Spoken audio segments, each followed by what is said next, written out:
just want to celebrate another day of life. Get my hand on a dollar bill, and the dollar bill flew away. But the sun is shining down on me, and it's here to stay. That's why I'm telling you, I just want to celebrate. Yeah. Another day of living.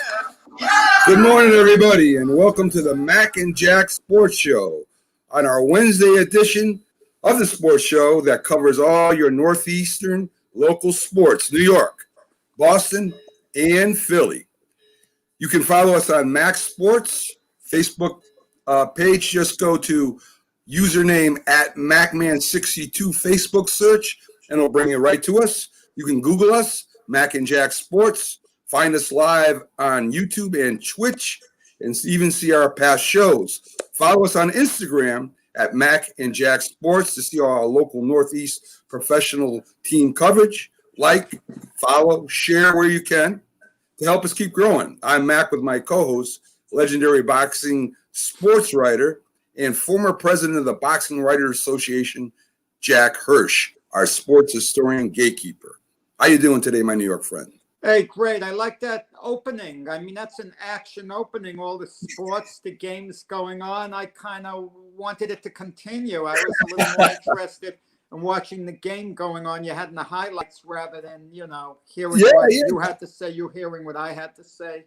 Yeah, I figured that we'd throw a little bit of jazz in there for our Wednesday show. We started up, we're gone for 2 days, Jack, so, I wanted to jazz it up just a little bit. So let's start it off with the World Series, Jack. The Dodgers closed the deal, beating the Tampa Bay Rays, and 3-1, winning the World Series 4-2. One of the craziest seasons in baseball history, where teams played only 60 games, rule changes to the way the games were played, rosters were changed, playoff teams were added. The preseason favorite ended up winning it all in the end. Tampa Bay jumped out to a 1-0 lead in the first inning, and the Dodgers finally got on the board in the 6th with 2 runs, added another in the 8th. It was Arozarena homer to right field. In the first for the Rays, he sets a record for 10 home runs in the postseason. Pitcher Snell went up against Gonzalez, started the game, and Snell went 5 innings. He only gave up 1 earned run. He struck out 9 of the Dodgers, and Gonzalez was pulled after 1 2/3 innings. Austin Barnes scores on a wild. Well, I guess it was a wild pitch in the 6th inning where it got by the catcher. Mookie comes home on a fielder's choice, with Corey Singer putting the ball in play. Then Mookie hits a home run to make it 3-1 in bottom of the 8th. Corey Singer wins the World Series MVP. There was 27 combined strikeouts in a 9-inning game, Jack, setting a record for a single game in the World Series. There was a couple controversies in this game, Jack. Pulling Snell was probably the biggest one. He was moving right along. He had his good stuff, and the manager comes out and pulls him out of the game after giving up 1 run, where he was dominating pretty much the Dodgers. Well, he hadn't given up a run, Mac. Wasn't? I thought he got up a single to Austin Barnes, the Dodger catcher. It was the second hit he gave up of the game. Later, that run would be given up by Nick Anderson, who relieved him. It goes on Snell's record as an earned run, but he hadn't given up a run and wasn't close to giving up a run. He just basically gave up a single there. Right. He got charged. What you're saying is correct statistically at the end of the day. Right. But emotionally and every other way, it didn't happen that way. True. It was the reliever who did give up that run with a base hit that Snell gave up. Here, analytics again, Jack, shows its head. And I believe that, in certain cases, analytics is important with matchups and history, but of batters versus pitchers. But when you have your best pitcher throwing his best stuff, pretty much dominating the Dodgers, who have a great offense, I think that was a very foolish move, Jack. Well, let me say that it was more than analytics. The reason Kevin Cash did it, he made up his mind before the game. This is what he was going to do. He had a plan, Kevin Cash, okay? And no one objected to his plan before the game. His plan was Blake Snell was going to see the Dodgers starting lineup 2 times. The batters face him each 2 times. By the 3rd time, they would be getting up. They would know Blake Snell a little better. There'd be more familiarity by the Dodger hitters. That was Kevin Cash's reasoning. So he had it in his head. He was going to take out Blake Snell no matter what. So when Austin Barnes got the hit already, and he was the last bat in the lineup, and the top of the order was coming up for the 3rd time, out went Blake Snell. But what they hadn't counted on, even though they knew it could happen, is Blake Snell, who's their best starting pitcher, was so dominant. He basically owned the Dodgers in this game. Dodgers had only 2 hits by the time Blake Snell left the game, 2 soft hits, that is. And the Dodger hitters were thrilled. I mean, Mookie Betts looked at his manager, Dave Roberts, and he smiled. I mean, they were glad that Blake Snell was gone. Things like this have happened before. And I'll give you 2 examples. When it goes wrong, it's devastating for the manager. Kevin Cash, he's probably going to be manager of the year this year. He did a terrific job, and he's a terrific manager for the Rays. But this one particular move is going to be hard for him to live down. It's going to be brought up, such as what happened with Terry Collins in the 2015 World Series, when Matt Harvey talked Terry Collins into leaving him in the game against the Kansas City Royals. Everyone in the stands wanted Matt Harvey to stay in the game because he was so dominant over those first 8 innings. So Terry Collins leaves him in for a couple of batters. They get on base. It results in the Royals tying the game up and then winning that game, which decided the World Series from Game 5 in 2015. But we've had cases like this where managers have made a so-called strange move and it works out, but no one remembers it. But I remember it. The 1987 World Series, the Minnesota Twins, Frank Viola pitches 8 innings against the St. Louis Cardinals. He has a 4-2 lead. He's cruising. He's doing great. And the manager, Tom Kelly, takes him out for the 9th inning for Jeff Reardon, his closer. And Tom Kelly says, well, Jeff's been our closer all year. This is how we've always done things. And it worked. Reardon set him down 1-2-3. Twins win the World Series. No one remembers. But had Reardon blown that lead, people would still hold out against Tom Kelly. Oh, I definitely agree with that, Jack.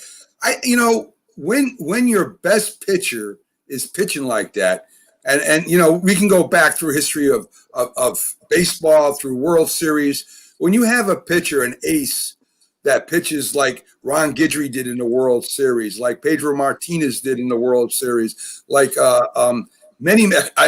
Randy Johnson. You can go back through World Series history all the way back to Koufax and to other pitchers. When they got their stuff, I don't care how many times you see him, he's gonna fool you. He's gonna come in. He was coming in high with a fastball inside. That slider was nasty. People were swinging at the ball while it was bouncing in the dirt because they were just so confused on the other side. This is where analytics, I disagree with analytics 100%.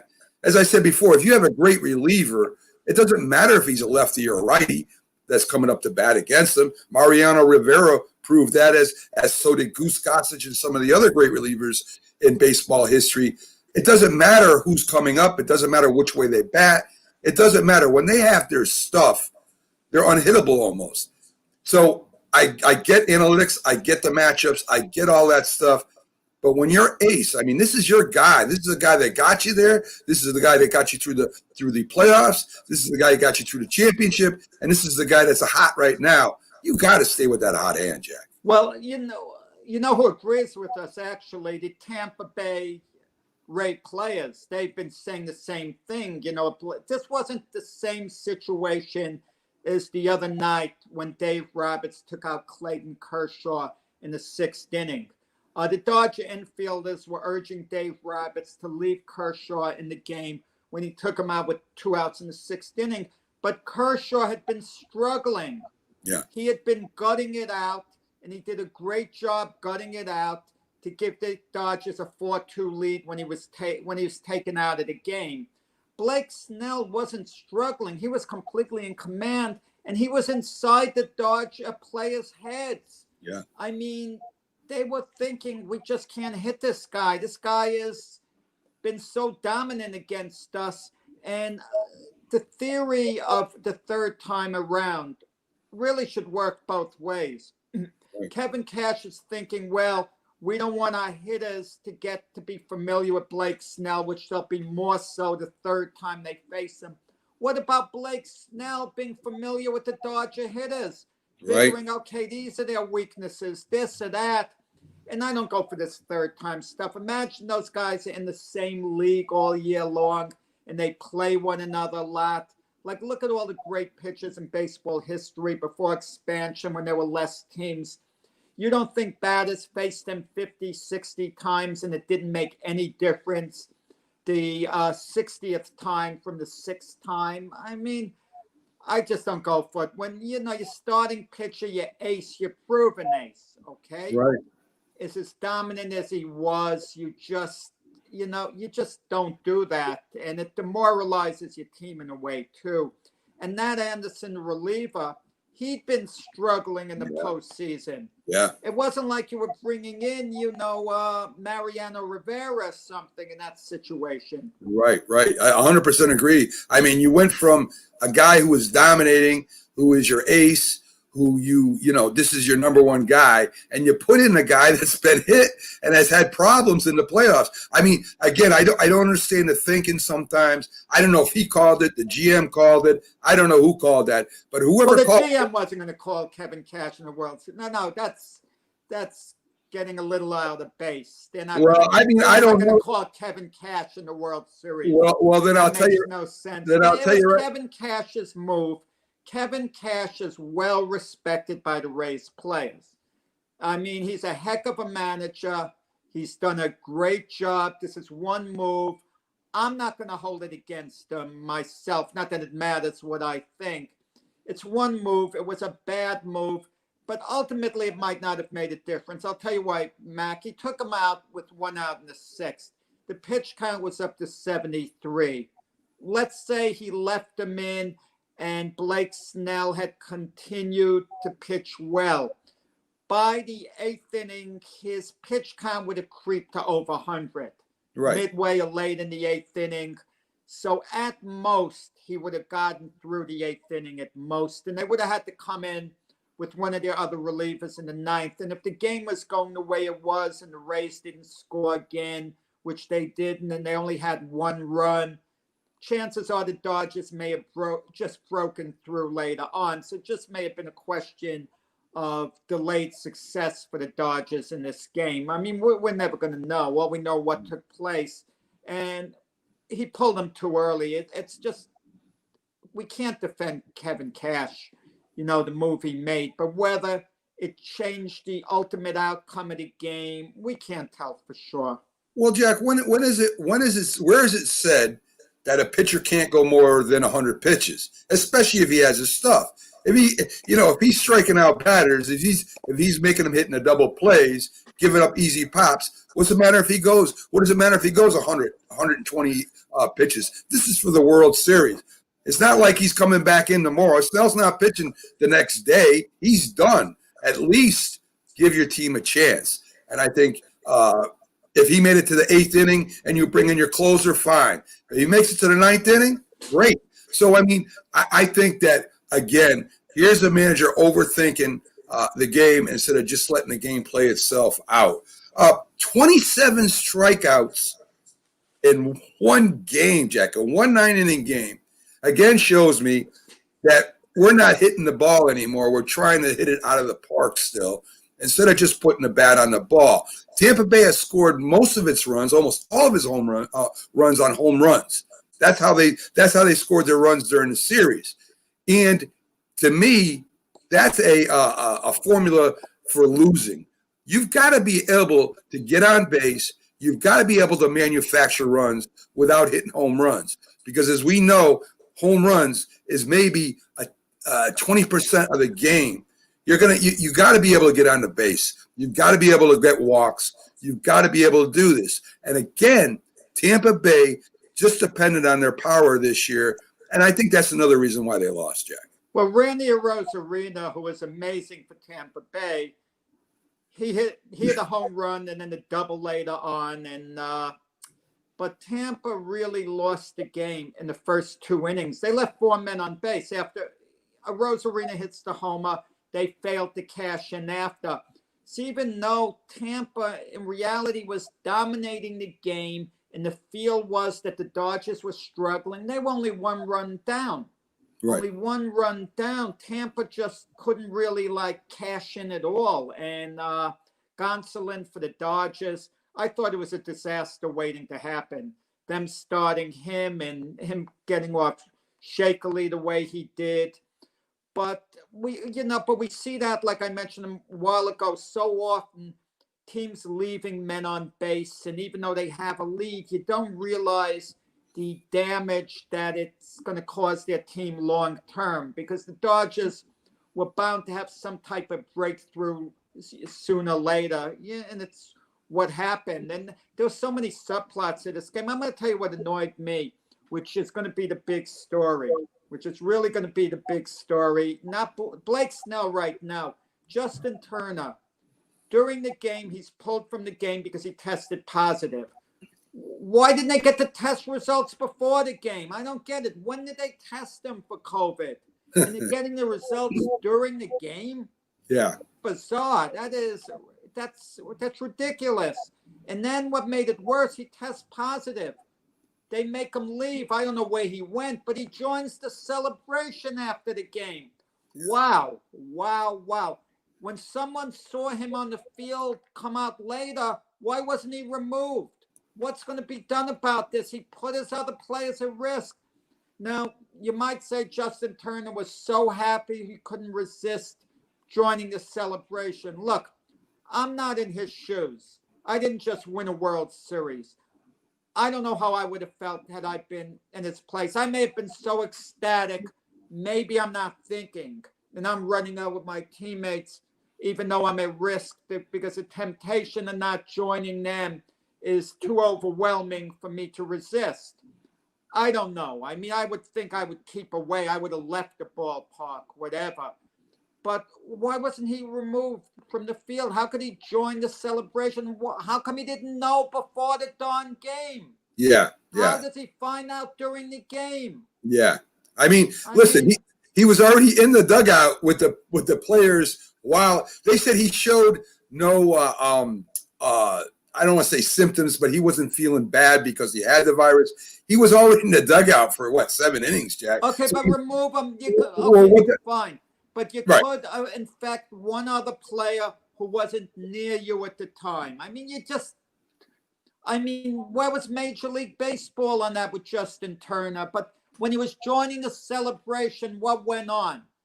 Did security remove him, or what's happening? And if I were on his team, even though Justin Turner might be a very popular teammate, I may be very fond of him, let's say, if he put me at that type of risk, joining me, knowing he has COVID, and he's coming over and giving me a hug, I'm going to be pretty ticked off, because he's not only putting me at risk, he's putting my family, my friends, people in the general public who I'm going to interact at risk now. Yeah, I mean, what is that all about? I mean, I want some answers. From what I saw this morning, Jack, I know Major League Baseball said they weren't going to prevent him from going back on the field. There was something said or some kind of decision made that he was able to go back on the field. They weren't going to stop him from going out and joining the celebration. Again, Jack, he was in the dugout with the players the whole game. He was interacting with them. It's not like people in the dugout are just going to sit at one end of the bench. They're all together. I think that, this is a once-in-a-lifetime thing. They may never get to the World Series again. I understand what you're saying. I just think that hopefully the Dodger players kind of self-quarantine for a couple weeks and they don't infect their family. So Mac, till you're talking about small ball. Dodgers bringing out of their bullpen one of their relief pitchers. Now, Glatterall, the relief pitcher, he's wild. This guy throws over 100 miles an hour. He scares me because he's wild. Those flamethrowers who could throw 100 plus, when they're wild, you don't want to hit against them. His first two pitches are way out of the strike zone, leading off the seventh inning to Tampa. Now, at that point, I mean, Tampa Bay was down 2-1. right. They could get right back in it. They're one run down. Willie Adames is leading off for Tampa Bay. He has a 2-0 count. 2 balls, no strikes against the Dodger reliever who's way out of the strike zone, who just came in. And what does he do? He swings at a 2-0 pitch and grounds out. Yeah. No Yeah. one mentions, simple, intelligent baseball. Yeah. Yeah. Okay? I mean, you take a pitch in that situation when the reliever's coming in and he's as wild as Gratterall was. Yeah, and if you have back control, Jack, you could take 2 pitches, and even if the next one is a strike, make him throw another strike. But see, that's the problem today, Jack. As we've seen, as I've talked about and you've talked about, everybody wants to hit a home run today, and that's just not the way it works in baseball. Not everybody can hit a home run all the time. So anyway, so the Dodgers, early season favorite, they were supposed to win it all. After this crazy season, they did win it all. So, I mean, a lot's to be said. The Major League Baseball is thinking about keeping some of the rules that they instituted this year. I've heard them talking about, of course, the DH, which I knew was coming anyway. At least both leagues should have the same rules when it comes to hitting, whether the American League took the pitcher on as a hitter, I wouldn't have no problem with that either. But it's just weird how one league playing the same game has, a DH and the other one doesn't. Then you also they're thinking about keeping the extra innings rule where they're going to put a person on second base. They're talking about that. And they're also talking about expanding the playoffs, which I totally disagree with, but I don't have a vote. I don't like it because, excuse me, it's going to really, I don't want to say cheapen the World Series winner. It makes it much harder for the best team to win. I agree.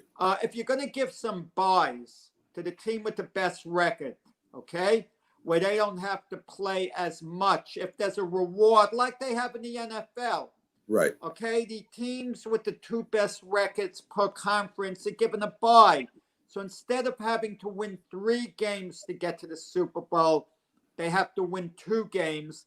Plus, their better record assures them of having the home field advantage. I like that. Baseball home field advantage isn't nearly as important as it would be in football or basketball.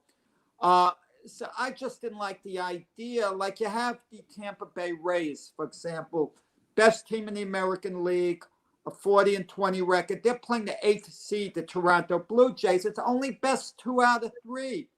Anyone can beat anyone best 2 out of 3. It's just a little too short.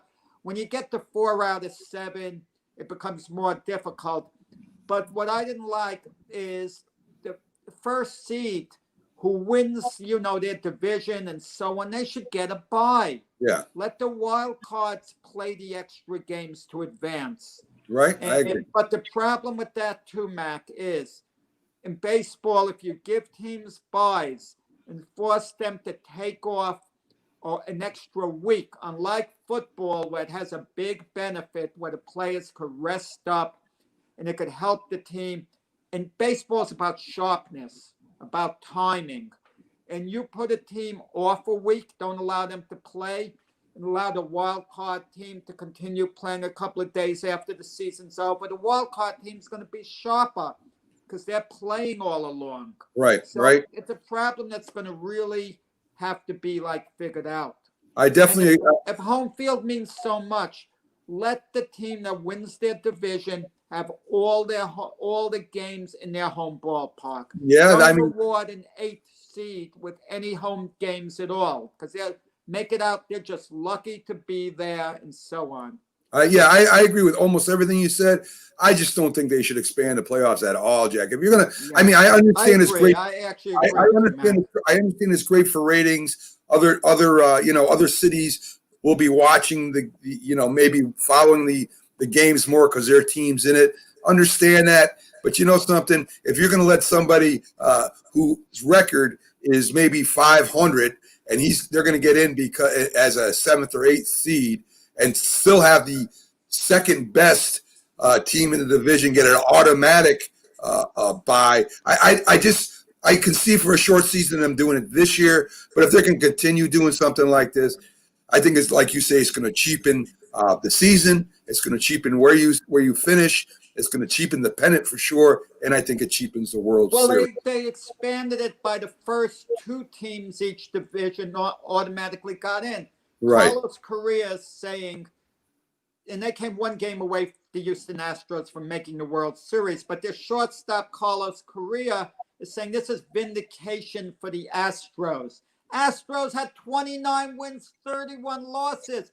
Right. Vindication, right, the way they played in the playoffs, vindication and validation over what cheaters they were, what a cheater he was. A 29-31 record validated their cheating. Yeah. Okay, Yeah. that's Right. what it really did. Yeah. I agree with you 100%. In some cases, don't get me wrong, if it means winning the division with a bad record, I'm willing to settle on it. We have an NFL game this weekend where the Cowboys are playing the Eagles.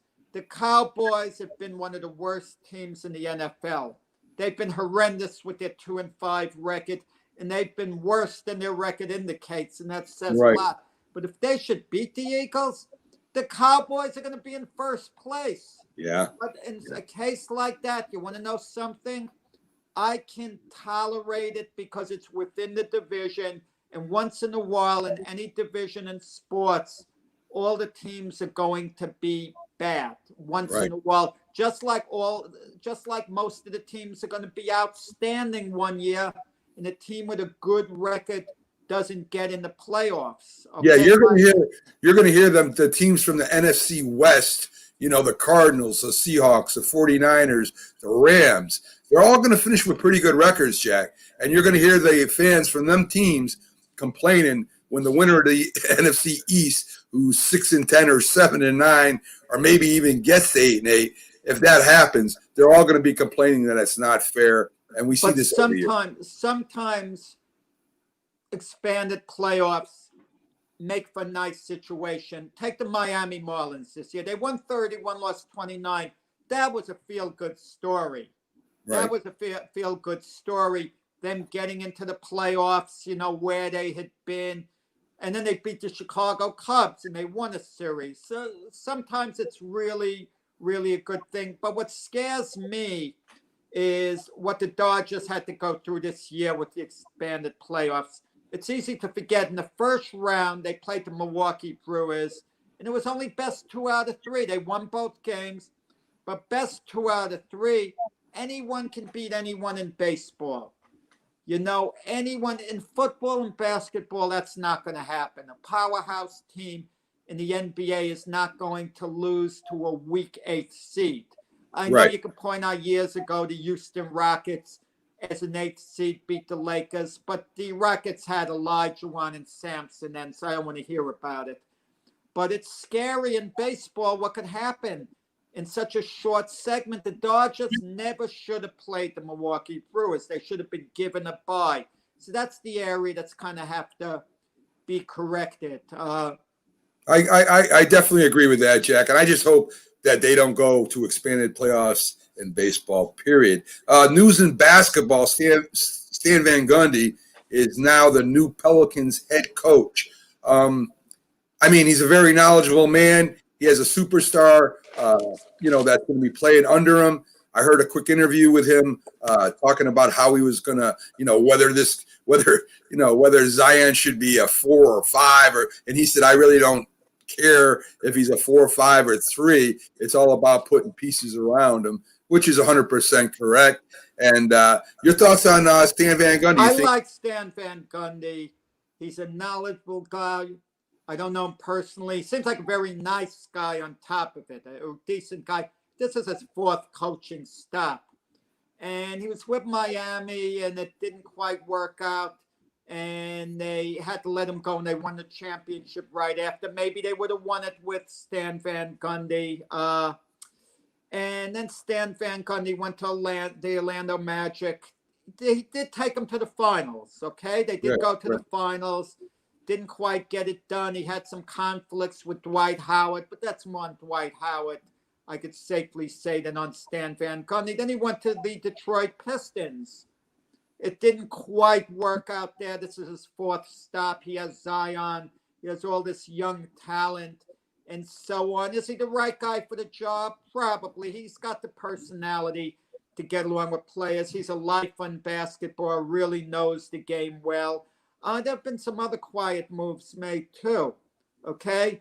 And Kenny Atkinson, who did an outstanding job with the Nets, but was probably let go by a gutless net management who basically deferred to Kyrie Irving, and Kevin Durant. So they get rid of Kenny Atkinson, who was an old-time coach who didn't really want to put up with a lot of Kyrie Irving's nonsense, He believed if the coach says something, this is the way it should be done.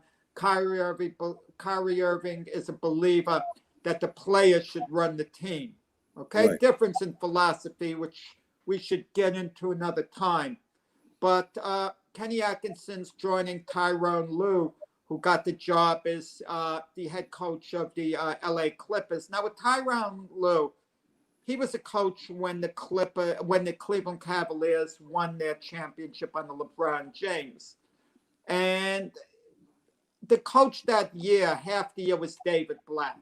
They won 30 games and lost 11 under David Blatt, but they still get rid of him with a 30-11 record because I guess LeBron James didn't like him. Well, LeBron James has a history of basically not liking coaches. He wanted the Heat to get rid of Eric Spoelstra, supposedly.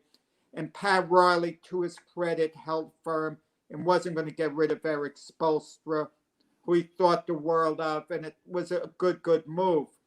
But Tyronn Lue, so he gets a job as a Clippers head coach, but David Blatt hasn't gotten an opportunity in the NBA again. Yeah. While people keep calling for Mark Jackson to get another opportunity. But David Blatt, let's face it, didn't have the baggage that Mark Jackson had, the off-the-court baggage with management and this and that, a number of things no need to get into right now. And Mark Jackson, too, has a plum NBA position as a broadcaster, a great position. So it's not like he's exactly been frozen out. Amari Stoudemire, this is a quiet note. He's going to be joining Steve Nash as an assistant with the Brooklyn Nets. Right. Amari Stoudemire was Steve Nash's teammate on the Phoenix Suns. So there's a relationship there. And within the Net locker room, hopefully this works out because Amari Stoudemire was an outstanding NBA player. So when you look at the Net players and they look at when they look at Amari Stoudemire and he talks to them, and Steve Nash talks to them, the coaches could say, listen, guys, we were on your level as players. They could talk to Durant and Irving, When I say on your level, I don't mean quite as good as, Kevin Durant, but in his league, let's say, more or less. Nash was and there's going to be, hopefully, respect in that locker room. And the Nets are going to be an interesting thing. I mean, Kyrie Irving, I just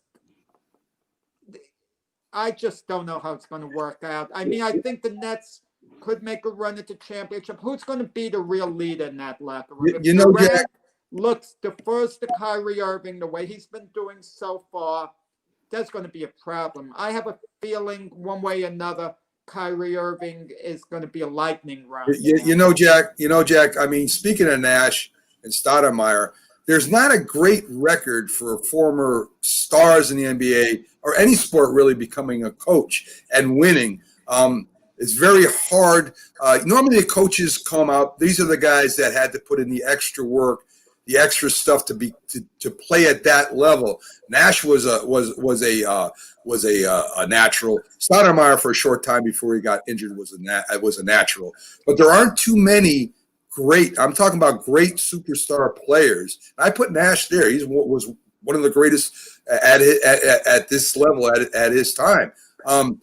There aren't too many. You've got a lot of ex-players that really expect the players underneath them to be able to have that kind of desire and that kind of want of the game. I mean, you can go to Bart Starr, you can go to Mike Singletary. Larry Bird was somewhat successful, but it's very hard for stars to understand why some players don't get it. Normally, the good coaches, the Bill Parcells, the Bill Belichick's, the Red Auerbachs, these are guys that might have played the game, and they might have been, at that level, but it took a lot for them to get to that level, to even play at that level, and they had to use knowledge, want, love for the game to get to that point. So we'll see what happens. I'm very interested to see what Nash does with the Nets. Because in my opinion, Nash is one of the greatest NBA players of all time. So we'll see. I hope that it does work out for the Nets, because the Nets, they had a great team. They had a very competitive team before those two guys the two superstars got there. And we'll see what happens. May help them, may hurt them. It should be very interesting. I think it's about the personality of a coach, how much the coach can put up with. And I'm going to say something, and it's going to sound really bad. In today's sports, you have a lot of coaches that are basically rear-end kissers, okay? They'll just go along with the flow, not go along with what they necessarily believe, because you're living in a socially sensitive time, and with things going on like protests, and there could be times where the focus is a little off the team and more on society. And society is more important than sports, what goes on. And kudos to the players for not having their head in the sand and being socially active. But you have to know where to draw the line sometimes, because it is your job. You have to really be focused on it. And the coaches are basically trying to keep their superstar players happy, not to tick them off more or less. Because coaches themselves are so sensitive about their job security. Okay? Right. Also, and very few coaches have the power to be independent, can say what they want to do what they want to do, who can battle the player head on. Okay, so usually the power really has shifted to the players right now, and I blame basically management for that, ownership for that. Because they really completely stand behind their coaches. That's like Kenny Atkinson was let go as coach of the Nets. He did a terrific job. Because I agree. Kyrie Irving and Kevin Durant weren't really thrilled with the way he went about things. And it's ironic because Durant wasn't even playing. He didn't like Kenny Atkinson's style, reportedly. And Kyrie Irving didn't either as well. No, I'm not saying they went to management, the players said get rid of him, this or that. But there's subtle ways that they let it be known that they're not thrilled, with the coach. Look, it happened with the Nets when Jason Kidd was a player. Byron Scott was the coach. Byron Scott took the Nets to the finals, NBA finals, for 2 years in a row. Jason Kidd was phenomenal for the Nets, absolutely a phenomenal point guard. But Jason Kidd would be taking little swipes at Byron Scott, behind his back, reportedly. Okay? Right. And the word was getting basically out that Jason Kidd isn't that happy with his coach. So, of course, management would say, well, who you want to see as a coach, Jason, or so on. And the players can't be given that much power unless they're really good citizens. Well, with that, Jack, I got today's trivia question for you. So we're going to go ahead and give you a trivia question for you and people at home, and this has to do with boxing, Jack. Okay? What was the last 15-round fight What was the date? Who were the participants? And why was the 15-round fight changed to a 12-round fight, Jack? So there's a lot of questions involved in there. Three main ones. What was the last 15-round heavyweight fight? Who were the participants? When? And why was it changed from 15 to 12 rounds? Can I get it partially correct? Yes, you can. Jimmy Paul, 1986 IBF lightweight title fight. That is incorrect, Jack. What? That's incorrect. I'm going to tell you, man, I should know that. For some reason, that's a simple one. You know what that reminds me of for me? What's that, Jack? Remember the old Honeymooner episodes? Did you watch the Honeymooners, Matt? Yes, I have. Remember when Ralph was going for, I think, the $64,000 question? Yes. The topic was music. So Right. Ed Norton would help him with the piano, play the songs to, get Ralph ready. And he'd always go, duh, duh, duh, duh, duh, duh, duh, duh, duh, and it would drive Ralph crazy. He'd tell Norton, stop it, stop it, stop it. Right. Ralph's song was Swami River by Stephen Foster. Right. And so what happens, Ralph never learned the name. He just was annoyed with that music Norton was playing. So Ralph goes on the show and they go, duh, duh, duh, duh, duh, duh, duh, duh, duh. And they played the music that Norton was playing and Ralph didn't get it right. So right. So what's the answer, Jack? 1980s. A simple one. I kind of missed that. Jimmy Paul. Yeah, I thought it was Jimmy Paul, an IBF lightweight title fight around 1986. So the last 15-round title fight was between Mike Tyson and Terrell Biggs in October 1987. Yeah. Yes. And why was it changed from 15 rounds to 12, Jack? The title fight. The WBC made the change to President Jose Suleiman. They did it for safety purposes, figuring going from 15 rounds to 12 would make the sport safer. I don't know if that's necessarily true, but most fighters, I do have to say, who suffer tragic consequences, it virtually always happens in the later rounds of a fight when they're dehydrated. Definitely. And the main reason that they gave was because Duck Koo Kim versus Boom Boom Mancini, yeah. And that's the fight ended in the 14th round. After the death of Kim, they went ahead and changed it from 15 to 12 rounds, thinking that maybe you're so exhausted by the 15th round you really can't, you can't get it together. Well, what date did you have for the 1987 Tyson Biggs fight? It was fight? October. I think it was October 7th. That's incorrect, that answer, Mac. I think it's what I mentioned, a Jimmy Paul IBF lightweight title fight. I'm going to tell you why it's incorrect. You're saying October 1987. Right. Marvin Hagler fought Sugar Ray Leonard in April of 1987. And it was a 12-round title fight. Okay, well, they're saying, well, according to what it said, that was the last 15-round heavyweight and title fight. Well, you're saying heavyweight title fight was the question? Right. Oh, I was thinking any title fight, but I probably would have missed it anyway. But I was thinking any title. Yeah. So, Jack, let's quickly. We got our guest, Randy Lange, will be coming up in the 9 o'clock hour. He is the consultant for Jets Media, reporter, senior editor at NewYorkJets.com. Knows a lot about the Jets. He works inside the organization. So we'll have him on around 9 o'clock. So what I'm going to do real quick, Jack, is I want to go and break down the standings, and we may have to get back to it after the interview. In the NFL, in the AFC East, with the win over the Jets, the Bills are now 4-2. Miami is at 3-3, passed after an embarrassing loss. Only have 2 wins, and the Jets are sitting at the bottom at 0-6. So that's the AFC East right this time. The Bills in the lead with Miami hot on their heels. In the AFC North, the Steelers are undefeated right now, Jack. They're playing the Ravens this week. We're 5-1. The Browns won coming from behind against Cincinnati, are in third, and the Bengals have 1 win, and they're at the bottom of the AFC North. In the AFC South, the Titans, with that missed field goal in and during regulation are at 5-1 when they played the Steelers. The Colts are quietly in second with 4 wins. The Titans and Jags tied at the bottom with 1 win.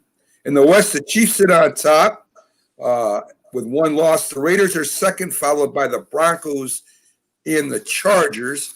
So right now, KC's at 1 loss. And the NFC least, the Eagles with a. Did you say NFC least the East? Yes, I just said that, Jack. I just said Least. that. Okay. Yeah, okay. Talk about the NFC least. Oh, that's a good one. Yeah. Yeah. The Eagles with that last second touchdown over the Giants sit at first at 2-4-1. Cowboys, after an embarrassing loss to Washington, is tied with Washington. Of course, Washington has a record breaker right now with 2 wins. And Giants with that last tough loss sit at 1. But the Eagles are half game ahead of Washington, Max. Right, and Dallas. That's probably a tiebreaker is going to be irrelevant when it comes to the Eagles this year. Well, that's what I said, Jack. Yeah, that's what I said. Eagles in first at 2-4-1, and Dallas and Washington are tied. They have a tiebreaker there. Yeah. And NFC South, the Bucs are finding their rhythm. And first with 5 wins, the Saints squeaked by the Panthers in a great game, are in second. The Panthers followed by the Panthers, and the Falcons sitting in last. And in the toughest division, I feel, in football, next to the AFC North, Seattle sits at first with 1 loss. The Cardinals, who beat them with a field goal in overtime in a great game, are in second and tied with the Rams with 2 losses, followed by the 49ers, who embarrassed the Patriots. And they're at 4-3, so they all have winning records right now. And this is what I was talking about earlier, Jack, where, you have the NFC East right now, the leader with 2 wins, and the last place team in the West has 2 more wins already. And I can see it coming right now with the fans in the NFC West, and I don't blame them. I do still believe, as you do, that the division winner should get a playoff berth. But I think maybe they should a playoff bye.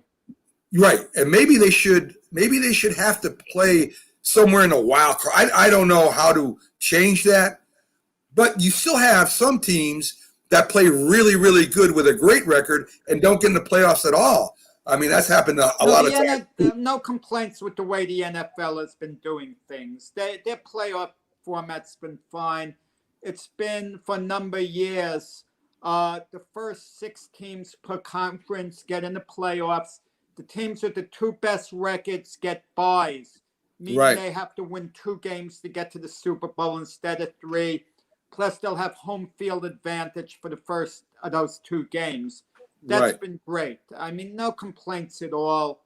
And once in a while, you get an aberration like you're going to have in the NFL East this year, where unless the Eagles start playing really, really well the rest of the game, the rest of the year, the winner of that division is going to have a losing record.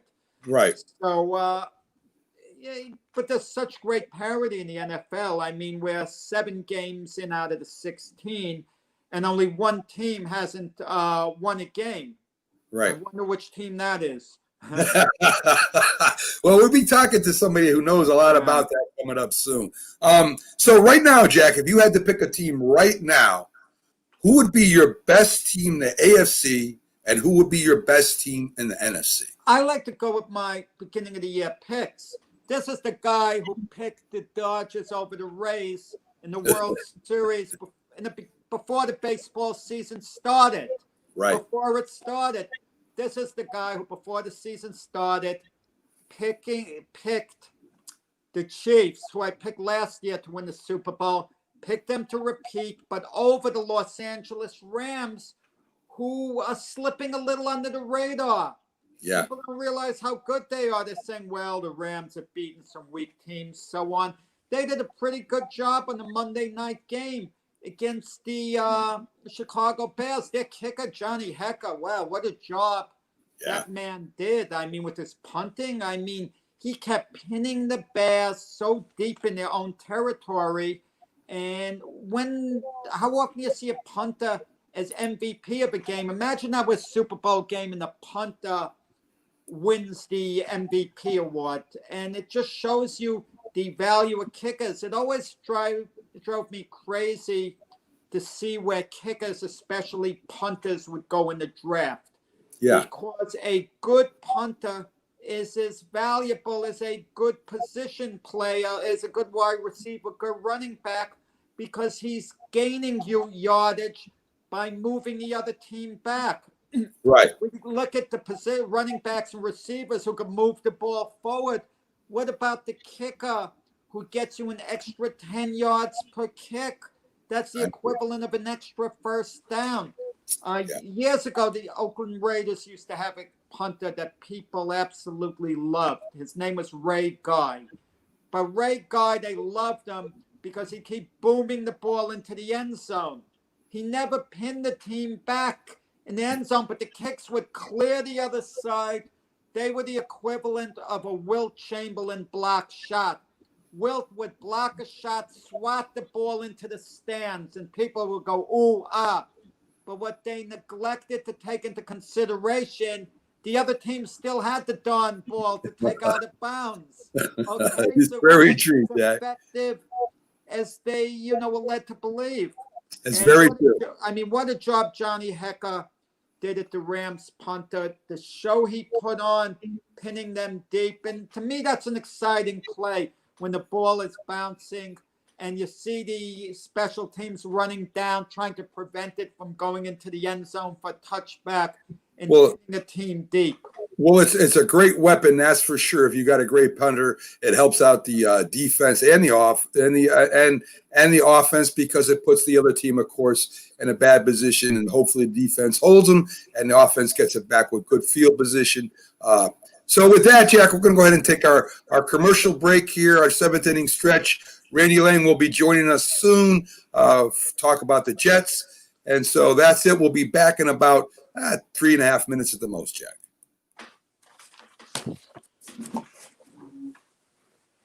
If you served honorably in our nation's armed forces and you're looking for a way to continue serving your fellow veterans in your community, then join AMVETS. Each year, AMVETS members volunteer millions of hours at VA healthcare facilities from coast to coast, helping to improve the lives of their fellow veterans through the VA Voluntary Services Program. AMVETS posts and departments also participate in a wide variety of community service projects, ranging from Americanism in our schools to supporting the Special Olympics and Boy Scouts of America.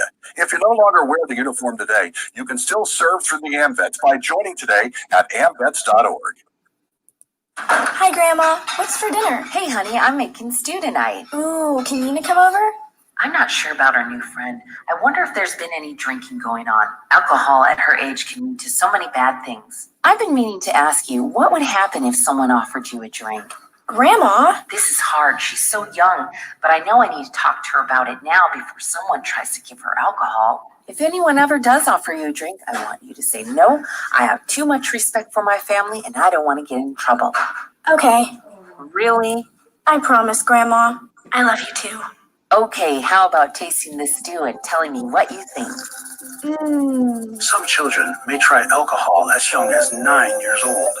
It's not too early to talk about drinking. For tips on how to begin the conversation, visit underagedrinking.samhsa.gov. That's underagedrinking.samhsa.gov. This message brought to you by SAMHSA and this station.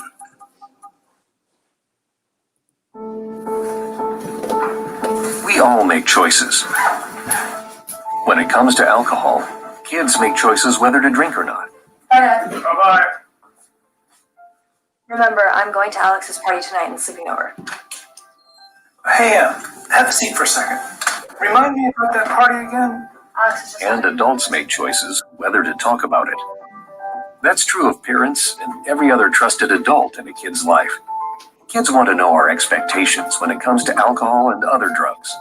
They want guidance and honest answers to their questions. And it makes a difference when the message is consistent and part of everyday conversations. So talk with your kids and help lead them on a positive path. Because when you talk, they hear you. For more information about talking with your kids about underage use of alcohol and other drugs, visit underagedrinking.samhsa.gov. If you talk and they will hear you every single time. Now we're getting killed.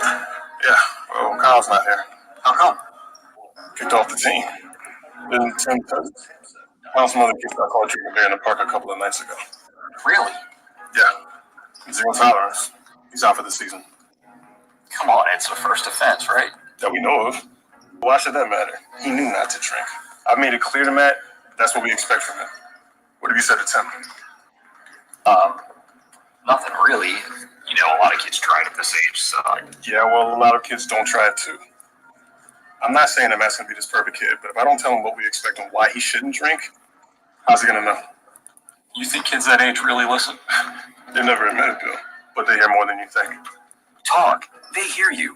For more information about talking with kids about underage drinking, visit drinking.samhsa.gov. Try.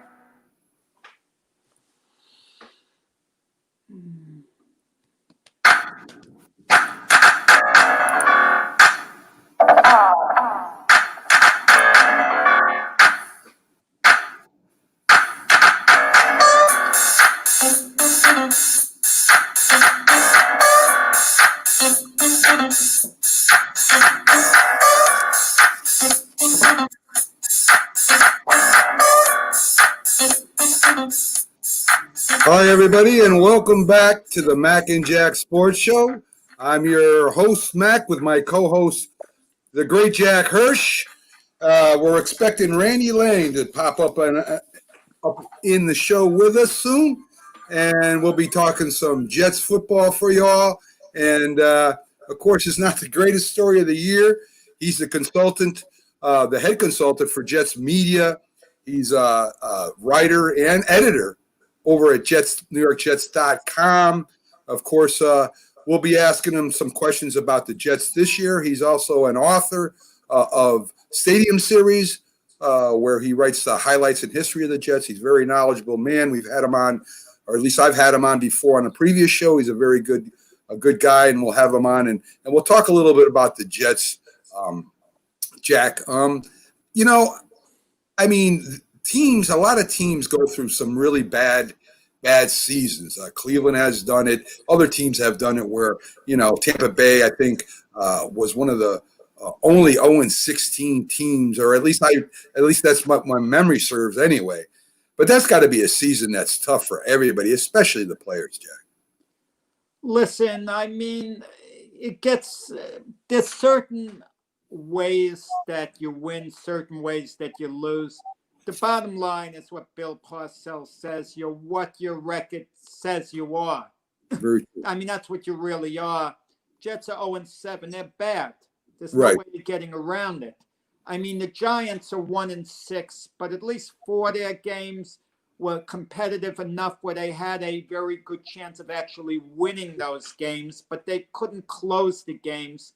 Right. So going forward, you see a little more hope. But when you're non-competitive, that's like an awful thing. If the Jets are to take anything out of this, last year, the beginning of the season, the Miami Dolphins were dreadful. They were absolutely awful. They lost one of their games 59-0. That's how bad they were. And by the end of the year, they had turned it around, and they're 3-3 this year.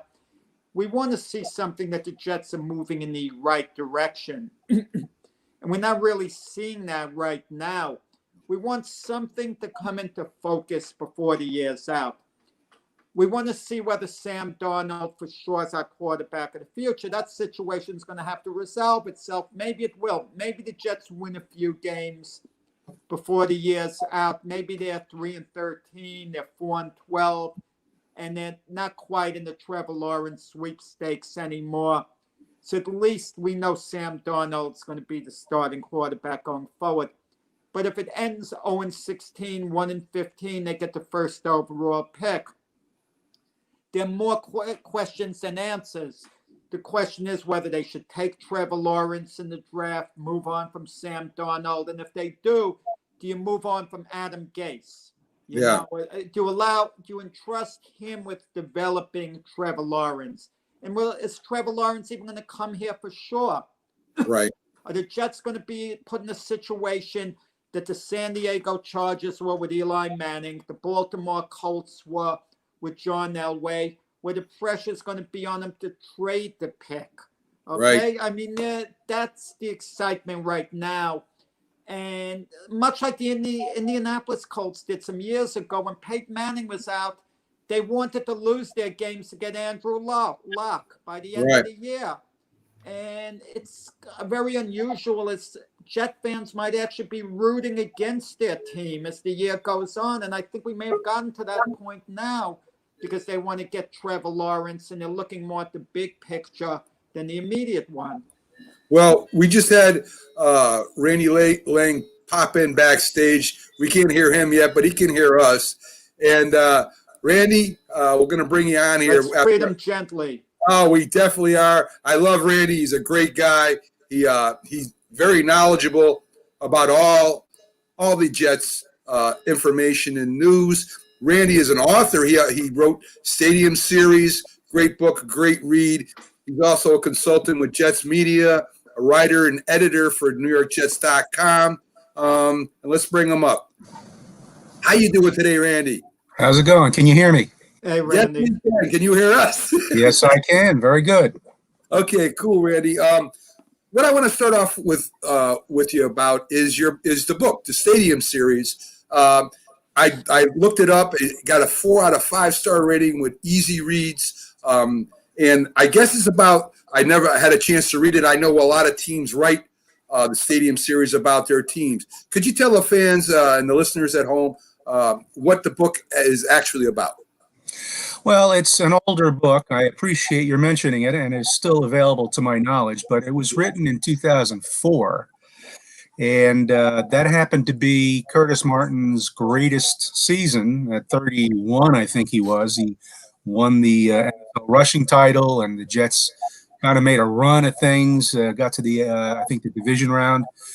And so I had a lot of stuff to work with in that book, and it really was a kind of it was a history book, but it was more episodic. You know, I had about 10 or 12 chapters that I was allowed to, just go for it. Just talk about what you want to talk about. So I hit all of the things I could think of. And so Joe Namath is in there, obviously, and the Super Bowl era and the sack exchange. And we fast forwarded to 2004, and I got Curtis Martin in, and I got some great personal anecdotes from Curtis.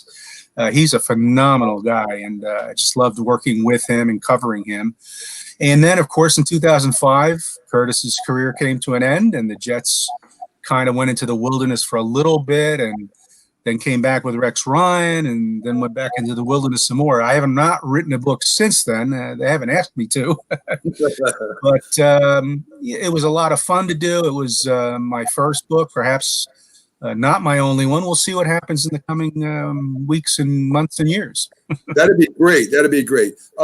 Now, there haven't been a lot of highlights for the Jets this year. The last game against the Bills was competitive.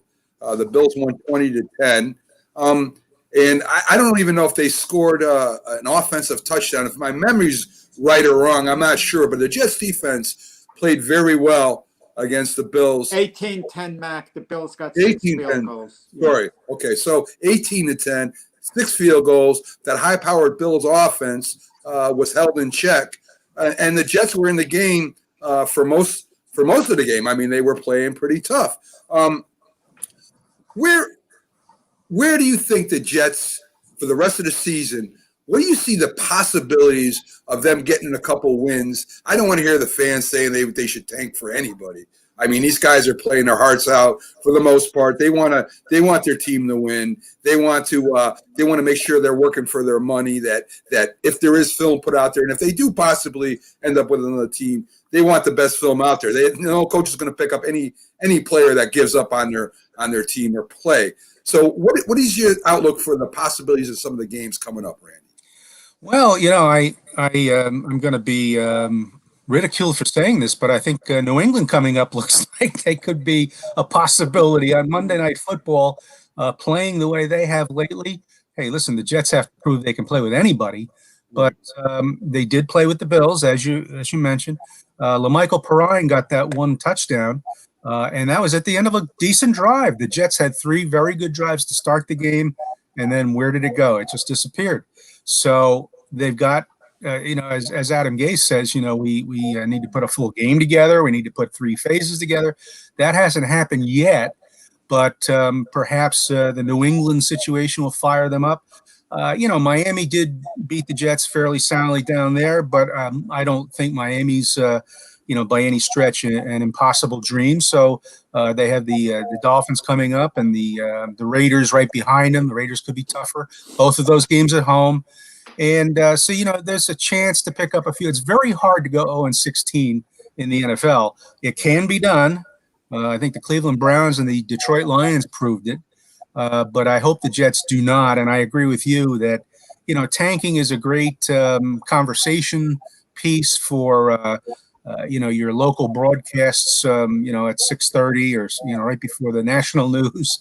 And, so, I mean, you can kick it around, but, I've never ever heard that as a, as a motivational force for any team, even the Jets of 95, 96.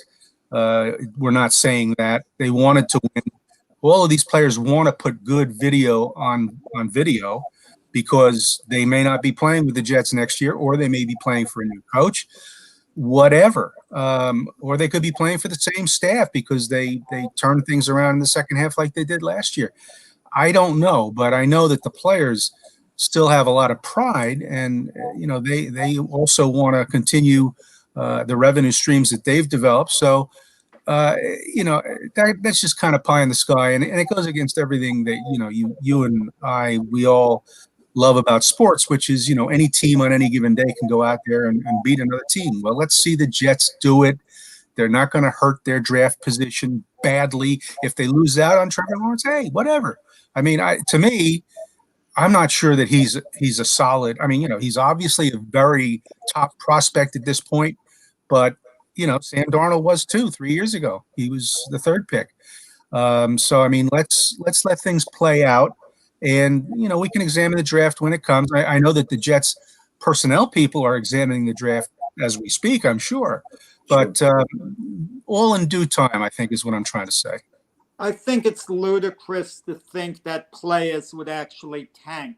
I mean, and if a coach ever told them to tank, that's criminal. The coach could wind up in jail. That's like fixing a game.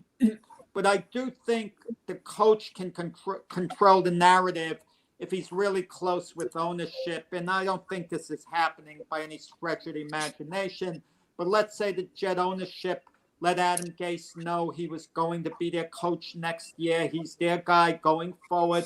And they can make a remark, oh, would I love to be able to draft a guy like Trevor Lawrence, without saying anything to him. That would be a message. Experiment the last 2-3 games of the season. Mix up your lineup to the point where some of your weaker guys at weaker positions. There are ways to go about it in a quiet way, so on. But to tell the players we want Trevor Lawrence, these guys are trying to survive for their own jobs. I mean, let's face it, if you're going to get cut from the Jets, you might not be in demand at too many places, elsewhere. So I think it's ludicrous to think that players would consciously tank for a draft pick. I think they couldn't care less with that. Randy, I agree with basically all you said, except there is a major difference between the number 1 pick and any other pick in this year's college draft, because Trevor Lawrence is going to be appealing for some team. Probably a team like the Jacksonville Jaguars are probably going to have a high pick as well. And if the Jets should have the 1st overall pick in the draft, Jacksonville's going to want Trevor Lawrence, and he's probably going to want to go there. And the Jets could get a very big haul from the Jaguars if they held out, a very big haul. But if they don't have the 1st overall pick in the draft, they're not going to be able to get quite the overwhelming haul. But then there's the X factor too. We're talking about this date in late October.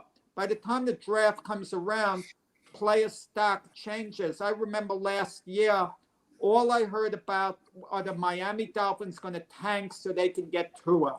That's all we heard about.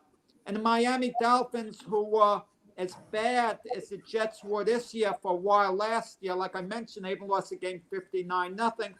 they started to put it together. They started becoming competitive to the point where they knocked New England out of the bye week last year in the last game of the season. And Miami got to pick 5th overall. And guess what? They got Tua anyway. So you never know, like Randy says, how it plays out. Just, play the game, see what happens. If we're at the end of the year and there are like a couple of games left, then you kind of evaluate the situation a little more carefully with that number 1 pick. But with that said, fans are eyeing these Jet games. And it might get to the point as the season goes on, Jet fans might actually be rooting for their team to lose, which is very ironic. Sure, that happens. And you're right about the value of the pick as opposed to who might be there. You can obviously get a lot of value for that pick. But, I think the other thing that bears being said, and I know that this is not popular with every corner of Jets fandom, but Sam Darnold, it's a little early to throw out the baby with the bathwater here. Yes, he's a 3-year-old baby. That's tough.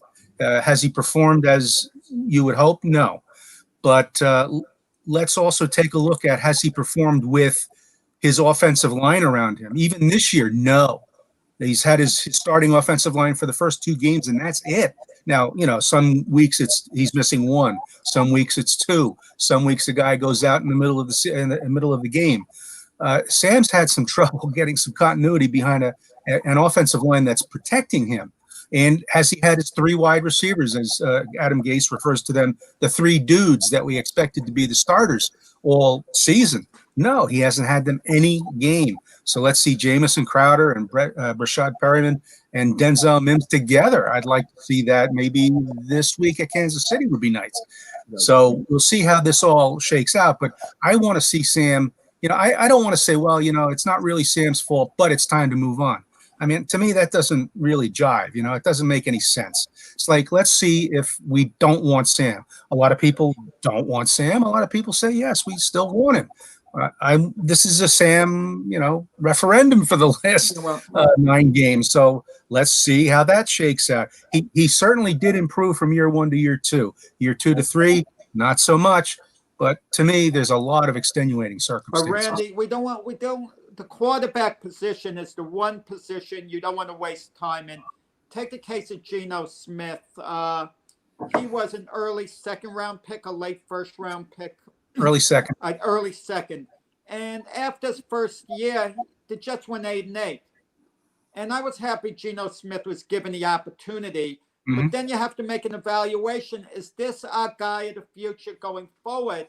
And my evaluation was the dreaded words, I don't know. I didn't know with Geno Smith whether the Jets should stick with him going forward or not. He was okay the first year, but you look at the potential factor, and what we have with Sam Darnold right now is an I don't know situation, whether he should be a guy going forward. Amongst the 3 of us, I don't think any of us is going to say, yes, Sam Darnold should absolutely be the Jet quarterback of the future. He hasn't shown us enough. And you say he's a 3-year-old baby. 3 years is a long time in the NFL. It's not the way Tom Landry said in the old days. It takes 5 years to develop a quarterback. In this NFL, a 5-year plan just doesn't cut it. Jets going to have to either commit to Sam Darnold long-term, no questions asked, or by the end of the year, if their opportunity is to move on from him, if they're not sure about him, then they should move on. I just don't know myself. First, Randy, Jack spoke out of turn about what I think. I think Sam Darnold is the quarterback of the Jets' future. He showed me that last year with no line, no receivers, not a great running game, and he still came in and went 6-2. Basically, on his own, he carried that team. To me, on his shoulders was the athleticism and his decision-making. I think that he definitely is the quarterback of the Jets' future. In almost every organization, Randy, it's built top to bottom. And we know with the Jets ownership, and I hope I'm saying this right, Jack has talked about it, the owner right now is an ambassador to another country. Am I correct, Jack? Yeah. Woody Johnson, yeah. And his brother right now is sort of running the team here at home. Don't you think it's important for the owner to go out there and speak to the fans. I mean, I had the same problem with the Giants with Mara and Tisch for a while, where they're not going out and they're not speaking directly to the fans and saying, hey, listen, you know, as Jack said, this is our coach, this is our GM, this is our players, and this is what we're going to do. This is what we're going to do going forward. Don't you think that would be important for the owner to do? Well, I think it is, but let's clarify too from the Jets' point of view, and again, the fans can have whatever view they want of it. Christopher Johnson is the owner. I mean, he is the CEO right now. Woody Johnson is still in Great Britain as the ambassador. When he comes back, we'll see how that shakes out. But Christopher Johnson is not waiting, or he's not calling Woody at midnight to find out what he should do. Christopher is developing himself as an owner in the NFL, and he's making the calls. And so he has spoken, maybe not as much as some fans want to hear, but then again, he'll come out when it's appropriate, and he gives his opinion. And he's not happy with how things have unfolded, for sure. Now, how do you fix that? Well, that's up to Christopher and to Joe Douglas. And I have no indication that Woody Johnson's got a say in this. That's not his job at this moment. So when he comes back, then we have an issue of who's the real owner and so on. But they're brothers, and I think they get along well, and they'll figure that out.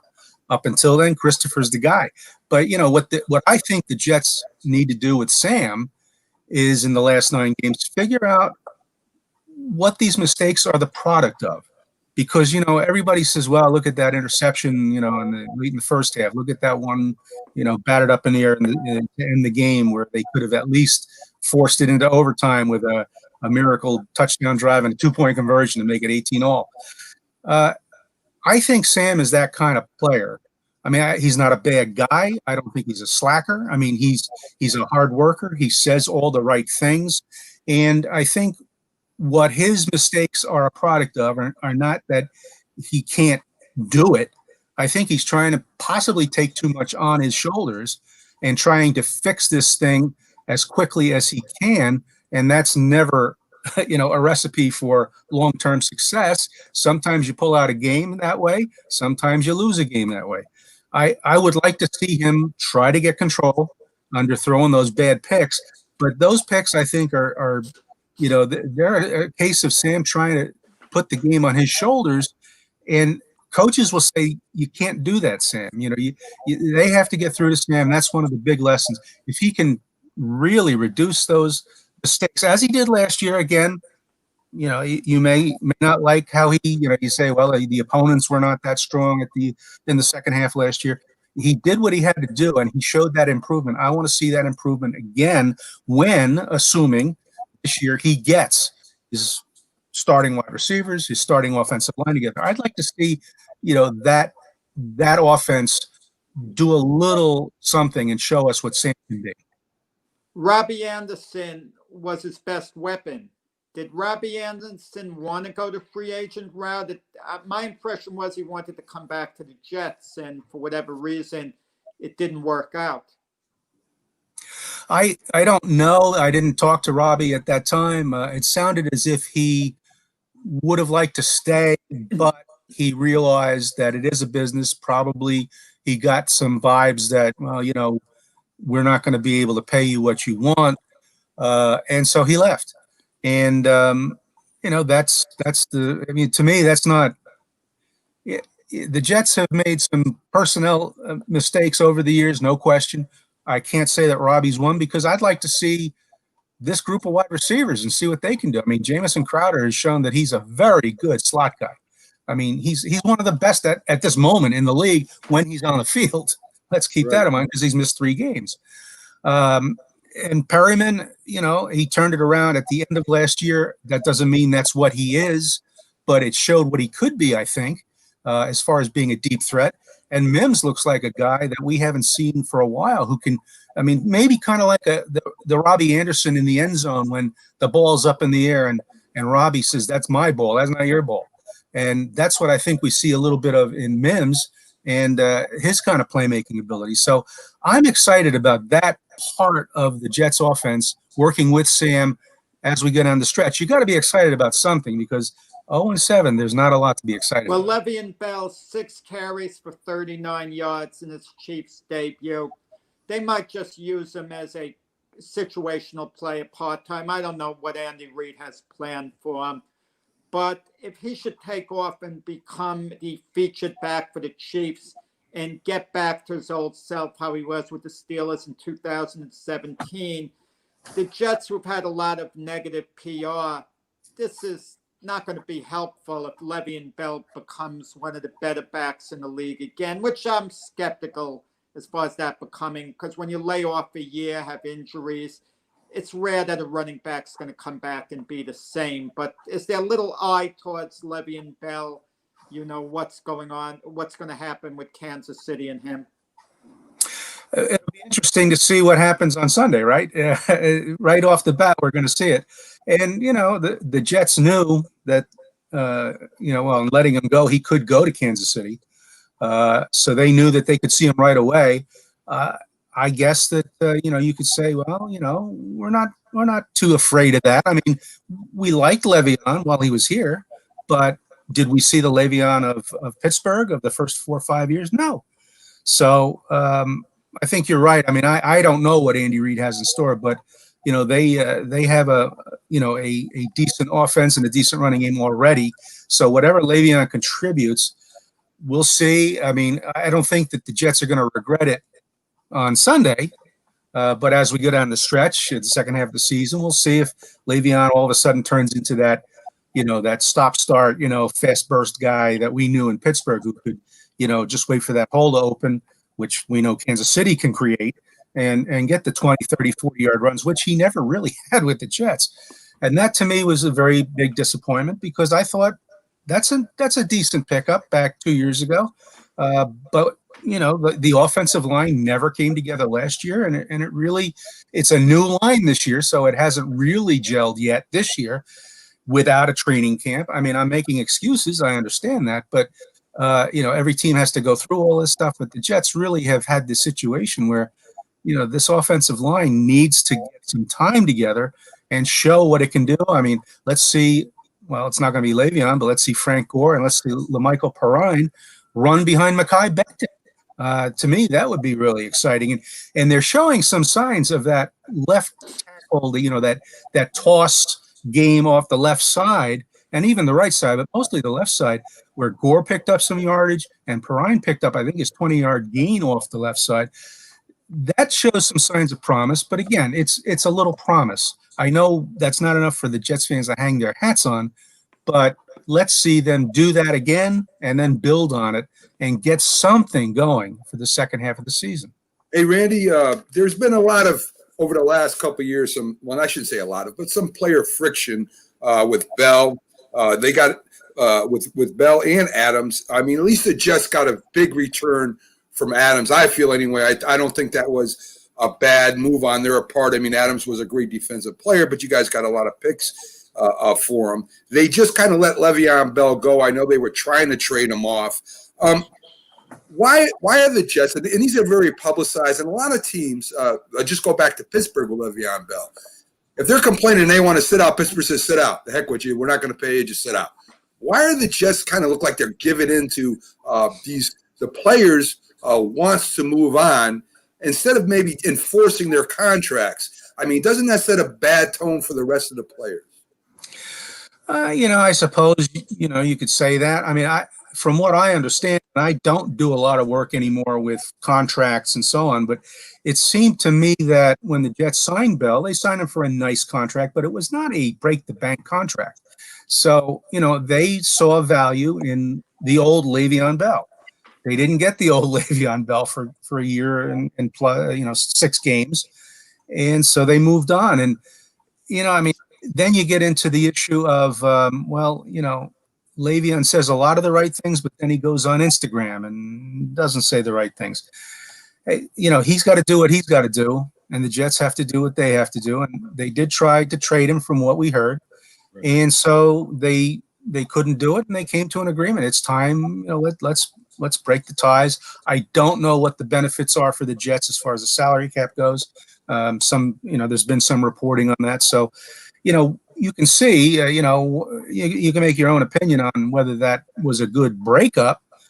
Was it a wise thing to bring him in? In retrospect, no. I mean, could you have built with other running backs? And obviously, you had, I'm really bullish on LaMichael this year from what we saw. So I'm hopeful that he can, back up Frank Gore. And then actually he had more snaps against the Bills than Gore did, which I think is the first time that either Gore or Bell did not have the most snaps in a game at running back. So let's see how that pans out. Maybe this guy is a fourth round, diamond in the rough. I know there's a lot of ifs there, guys. I mean, I'm not going to convince you right off the bat, but that's what the Jets have to do now, which is this is a young team with some older parts, but it's a young team. Joe Douglas is building this young team. We started to see a little bit last week, I think, of the Mims Perrine type offense. We got to see Darnold, not for a whole game, but in the first half, he looked as good as he's looked probably, as a pro. And, it was 180 yards of offense. That's pretty decent against the Bills, who think they're a playoff team. Let's see how that works out. He produced, 10 points, which, is not a bounty in this particular season when teams are scoring 25, 30, 35 points a game and the Jets are puttering only 12, but 10 in the first half, that looked pretty good. And then it stopped. So, that's up to Darnold, to the head coach, to his staff, to Dow Loggins, who called the plays last week, and maybe he'll do it again. We don't know. Let's see that offense sustain itself for 60 minutes. I mean, is that too much to ask? No, I don't think so. Randy, you're talking to a diehard Jet fan who used to go to the games before they won the Super Bowl, who went to some games. Wow. I would get the $5 standing room tickets because they were sold out with season ticket holders. Get it for every game and sit on the steps at Shea Stadium in the upper deck behind the end zone watching the games. But it's gotten to the point now where being competitive in games just doesn't do it. Now, the Jets are 20-point underdogs against the Chiefs, approximately. At 19.5, 20, whatever the line's going to fall on. I think the Jets are going to cover, actually, that game. But just covering the points, being competitive, playing a good game against the Chiefs, let's say they lose by 10 points, that doesn't do it for me as a Jet fan anymore. I don't want to have a situation that the team is just not getting blown out and to hear, well, the Jets are playing better like they did against Buffalo. Because when you've went like 5 decades without going to the Super Bowl, you want to have hope. That's the thing. You want to have hope. And as a Yankee fan, too, the Yankees haven't been to the World Series since 2009. But every year I have serious hope. Every year I'm in contention. So even if it never happens again in my lifetime, the Yankees are always going to be in the mix. But with the Jets, you need a pair of binoculars to try to spot the Super Bowl. And it gets to the point, it's hard to be enthusiastic. I'll be honest about it. I'm a Jet fan. I don't want to be a front runner. I'm a believer you stick with your team no matter what. But it's hard to put a positive spin on it, especially when you hear things like, well, the coach wasn't the GM's choice. We're not sure who the quarterback's going to be, who's calling the shots as an owner, and, and so on. You want that clear vision of what's going to be. And I don't think we're really getting it right now. And I'll continue to be a Jet fan, but, it's hard. It's been hard in recent years. It has been, and I can agree too. I mean, I'm a Jets fan before anything else. I mean, I'm a reporter, journalist for many decades now, but I'm still a fan, and I agree with you. And I think the hardest thing for me and for a lot of Jets fans is we're waiting for the eternal rebuild, and meanwhile, teams get to pass us by from below us to above us. You can take a look at the Bills and the Dolphins, for example. I mean, that's some examples of that in the division, and outside the division, Kansas City, and we'll go through the list. But that's tough, and yet, as a journalist, I say, all right, well, listen, I'm going to have to be patient. I can't like froth at the mouth and I mean, that's not my style, and it's not the style that the New York Jets.com people want. So let's try to analyze this. And so right now we're in the middle of a rebuild, and Joe Douglas has got it. And is he the guy? I mean, I like to believe he is. I like his style. I like some of the, a lot of the moves he's made. Not everyone has worked out, but a whole lot. And so, I mean, he's got some of the young pieces on the table. Maybe that quarterback thing is part of his plan. I don't know. It's been done. As I guess Josh Rosen could attest, that, you take a guy in the first round. All right, listen, it's time to move on, or it's not. So that's Joe's call. He's going to make that determination. I agree that it's very hard to get up for an 0-17. And so, we're going to keep trying to report the good stuff that we can find, because at some point they will be better. I mean, just because, things happen and, they're going to get better, but how good? I mean, I want to see them in that Super Bowl again. I don't know how soon that's going to be, but they will improve. And so we'll be reporting on the guys who are there to improve it. But, again, I understand the frustration out there. Well, Randy, I want to thank you for coming in. You did a great job representing the Jets today. People get out there if you can. His book is still available, Stadium Series. I think I saw it on Amazon, and there was like one left. But I imagine they'll refill it if you get out there and buy it. It's a great read. You did a great job again, as you did last time, Randy. Thank you for coming in, and hopefully we can get you in here maybe at the end of the year, and maybe we'll have better news. Yeah, that would be nice if we had a 6-2 finish again, wouldn't it? Yeah, I hope we went too hard on you. We went out of our way not to vent. No, Randy did a great job. I knew he could handle it. Like I told Linda, I said, you guys can vent all you want. I can't go in some places where I might want to go or I might not want to go. I mean, I'm an employee of the team, so I take that into account at all times. Sure.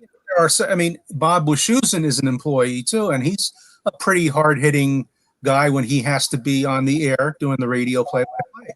Marty Lyons, is a legend on the team. Legend, capital L for an old timer, and also a legend because he's a legend. And he can be tough on the team. So that's it. We can still talk. But I'm going to take the high road. I'm going to take the view that this thing will turn around, and it's right around the corner. I don't know where that corner is, but I'm going to find it. And I'm going to give Adam Gase credit. He has durability with all that's thrown at him. He's, his disposition, he hasn't lost it. So I give him credit for that. Well, again, Randy, we appreciate you coming in and representing the Jets. We have a lot of other teams that get represented by reporters and stuff, and you were good enough to come on with us. You have a great day, and good luck to you on Sunday. Thanks, guys. Appreciate it. Thank you. So there you go. Randy Lange on there representing the Jets, doing a great job, too. I mean, it's not the greatest of circumstances, but I'll tell you, he's a Jet fan, and he does a great job as the consultant over there, reporter and editor, and we were happy to have him. Mac, went through my head while we were talking to Randy. This has never been done in the history of sports, but crazy things happen. Can you imagine a deal, the New York market, and ownership change? The Johnsons go to Dallas, and the Joneses come here. And Jones is taking over. Now you're just New York market. It's not going to happen, but can you imagine an ownership, they flip-flop, or maybe we'll get Daniel Snyder here. There's some owners who get positive PR, like Arthur Blank, the owner of the Atlanta Falcons. He's avoided the controversy. They asked him whether he's going to get rid of Matt Ryan or Julio Jones, and he says, no, absolutely not. So they're involved owners. They have owners that are less involved. Randy gave us some very enlightening things. Yeah, I don't know. Do I necessarily agree with him? And he knows more about the Jets than I do. Okay, right. He's a Jet insider, and I kind of, with my attitude, have been a little bit of a Jet outsider. Right. But I think Woody Johnson ultimately calls the shots. He's the guy in power. Before he took the ambassador's position and went to England, he was calling the shots for the Jets, not for Johnson. I don't know. They're brothers, Jack, so I would imagine they would be mostly in agreement. If there wasn't any agreement, I think somebody would have found that out. So I haven't heard nothing about any kind of friction between the two of them.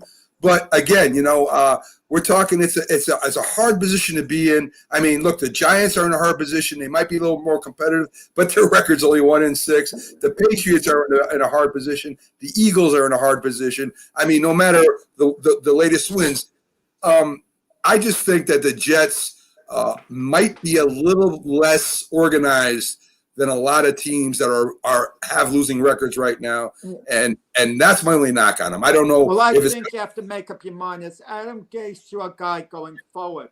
If he's your guy going forward, you stick with him even if you're 0-16 and you're moving in the right direction. But there's a little turmoil, and I'm not talking about necessarily inside the locker room, Mac. You say the Jets, Adam Gase, has lost the locker room. We don't know because you don't hear many players saying things negative. I don't count Jamal Adams. That was a contract thing, not an Adam Gase thing. So to get his way and force his way out, he criticized Adam Gase. Le'Veon Bell didn't get along that well with Adam Gase. I put that on Adam Gase. He didn't seem to handle it right from the moment they got Le'Veon Bell. But I agree. The thing with Greg Williams, the defensive coordinator, a couple of games ago, Greg Williams tried to take the burden off his defense, saying, "Well, it's not us." Right. And Adam Gase was mad at him. And if your head coach isn't getting along with your defensive coordinator, you've got problems. And you've got to either get rid of your head coach or stick behind him 100%. Meaning, if you have to move on from Greg Williams, that has to be Adam Gase's call. I agree with you. If you want him to be a head coach going forward. I agree with you, and that's all management, Jack. And like I said, when I was talking to Randy, it's the teams are built from the top to the bottom. As you see the successful organizations, Pittsburgh, Seattle, all these organizations that are always winning. Bob Kraft with the Patriots, Bill Belichick is an outstanding coach, but Robert Kraft, it's up to him to make sure that everything's running. Right, and Bill Parcells, his first year as Giant coach, they went 3-11-1. Right. And people were calling for him to be let go. Look what's going on in Dallas. Mike McCarthy, after 7 games, they're saying, is he on the hot seat? Is he going to get fired? Right. Now, I was never a big Mike McCarthy fan, but he is a Super Bowl winning coach. Yes, I agree. So let's get a quick 7th inning stretch, a quick commercial out of the way. We'll be back on the other side. We might have a thought for the day. We definitely will get to birthdays in this day in history, one of my favorite segments. So we'll see you on the flip side, people, and we'll be right back.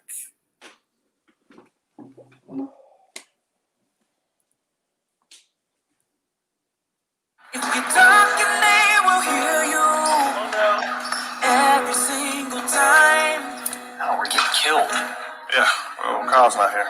How come? Kicked off the team. Didn't Tim tell you? Kyle and some other kids got caught drinking beer in the park a couple of nights ago. Really? Yeah. 0 tolerance. He's out for the season. Come on, it's the first offense, right? That we know of.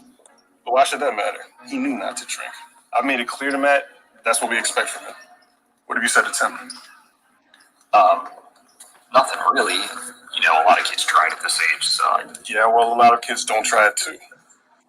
I'm not saying that Matt's going to be this perfect kid, but if I don't tell him what we expect and why he shouldn't drink, how's he going to know? You think kids that age really listen? They never admit it, though, but they hear more than you think. Talk. They hear you. For more information about talking with kids about underage drinking, visit underagedrinking.samhsa.gov.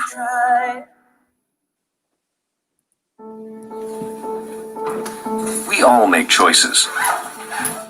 When it comes to alcohol, kids make choices whether to drink or not. Bye-bye. Remember, I'm going to Alex's party tonight and sleeping over. Hey, have a seat for a second. Remind me about that party again? Alex is just And adults make choices whether to talk about it. That's true of parents and every other trusted adult in a kid's life. Kids want to know our expectations when it comes to alcohol and other drugs. They want guidance and honest answers to their questions. And it makes a difference when the message is consistent and part of everyday conversations. So talk with your kids and help lead them on a positive path. Because when you talk, they hear you. For more information about talking with your kids about underage use of alcohol and other drugs, visit underagedrinking.samhsa.gov. If you served honorably in our nation's armed forces and you're looking for a way to continue serving your fellow veterans in your community, then join AMVETS. Each year, AMVETS members volunteer millions of hours at VA healthcare facilities from coast to coast, helping to improve the lives of their fellow veterans through the VA Voluntary Services Program. AMVETS posts and departments also participate in a wide variety of community service projects, ranging from Americanism in our schools to supporting the Special Olympics and Boy Scouts of America. If you no longer wear the uniform today, you can still serve through the AMVETS by joining today at amvets.org.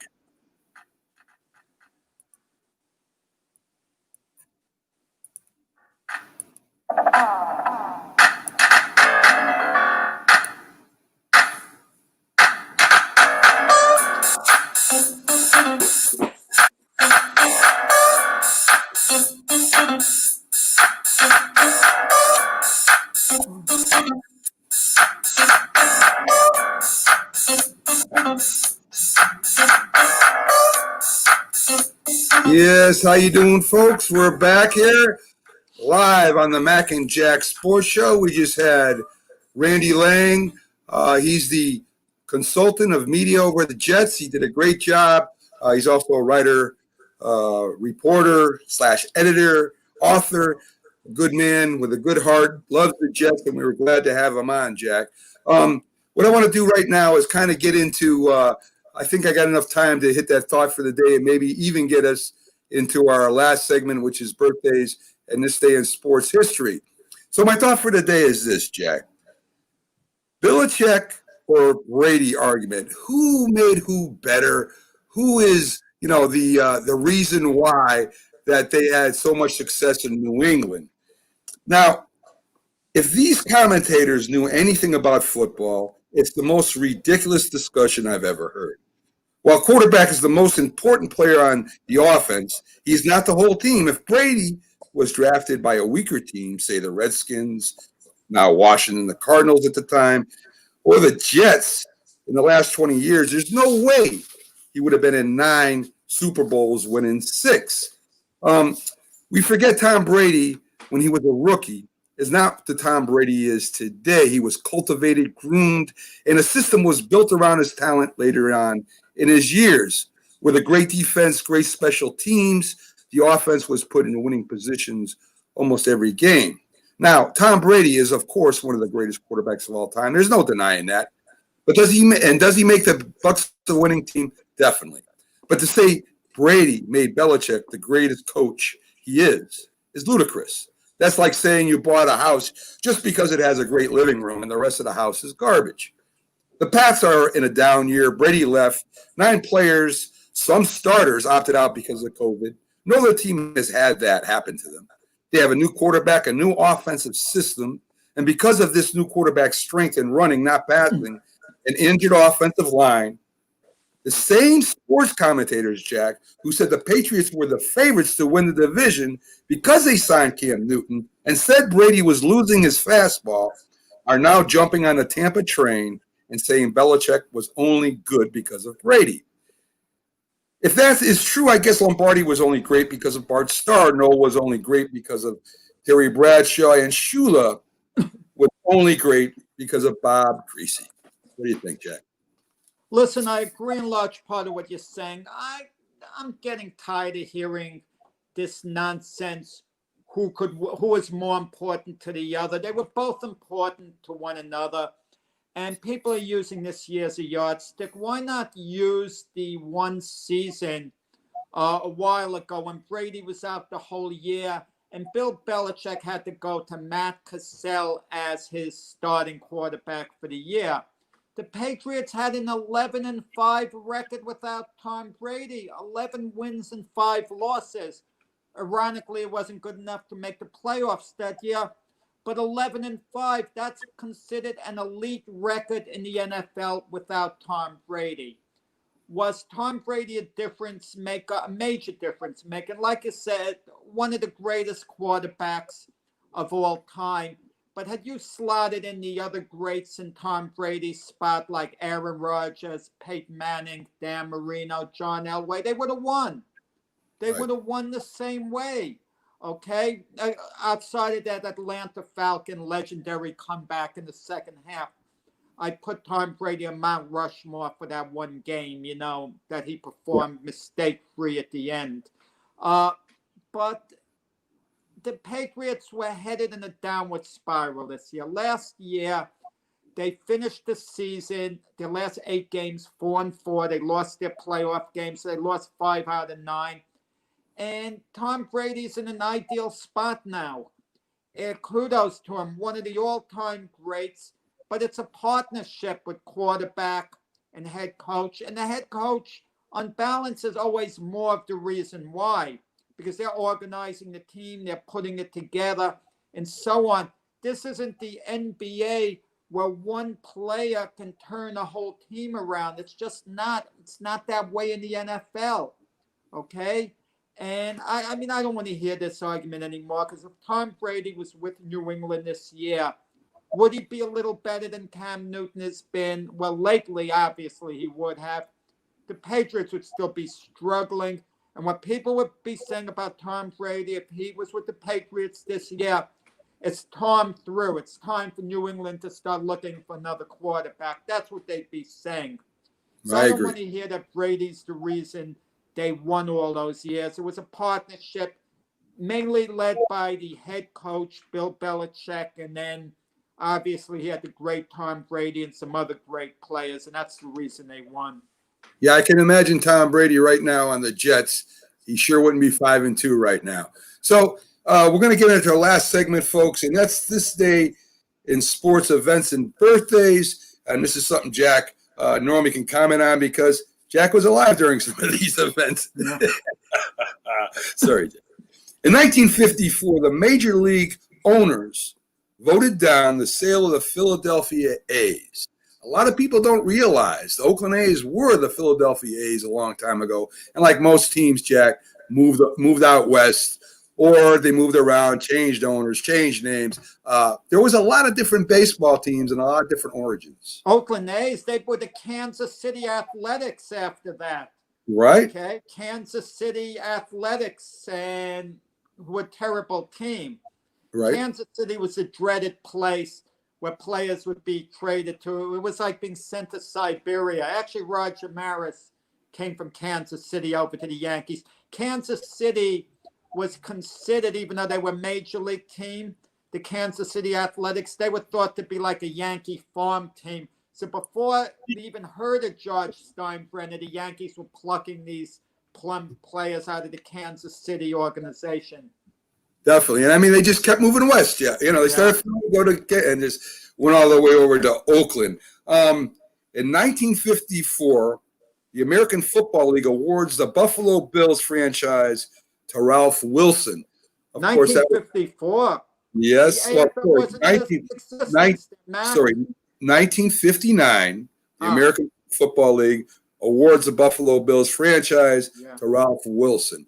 So that's one of the newer owners in the American Football League. Of course, they joined together with the NFL down the line after the 1969 Super Bowl, Jack. That was the last and final straw where they joined and became the NFC and AFC under one NFL. Powerful owner, great owner for the Bills, one of the high-profile owners of his time. Definitely.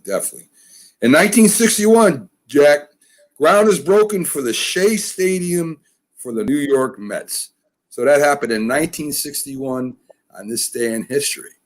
And right, they started off at the Polo Grounds, actually, and they tried to recreate the glory days of the Brooklyn Dodgers, bringing back all the players. Here's a very interesting stat. In Yogi Berra's long career, he played every game of his career for the New York Yankees except for 4 games for the Mets where he started the season. Okay. Right. And considering Yogi wound up coaching and then managing the Mets later on, I don't want to say that was a tiny little stain, not being a Yankee his whole career. I considered a little bit of more of a continuation because Yogi was kind of New York all the way. But I think, look, he managed the Houston Astros, if I'm not mistaken. I think you're right, Jack. Too late on, or went there to coach. And I don't know how I got on Yogi Berra, but what a career! You just love Yogi Berra. I don't know how I detoured to him. Well, the Mets in 8 short years ended up in a World Series with a dramatic season. A miracle. I mean, that's why if the Brooklyn Dodgers never left, we wouldn't have had the New York Mets. Think of that. We wouldn't have had that miracle year that brought so much happiness to people. Well, a lot of people don't. I shouldn't say a lot of people don't realize, because maybe some do. The reason for the colors of the Mets is because of the Dodger blue and the orange from the New York Giants, and that's how they got their colors of the Mets of their team. So, and leads me to question, Jack. I know I brought this up with you off air. Do you think New York could support another baseball team? No, it's ridiculous, Mac. There are 2 major league teams here.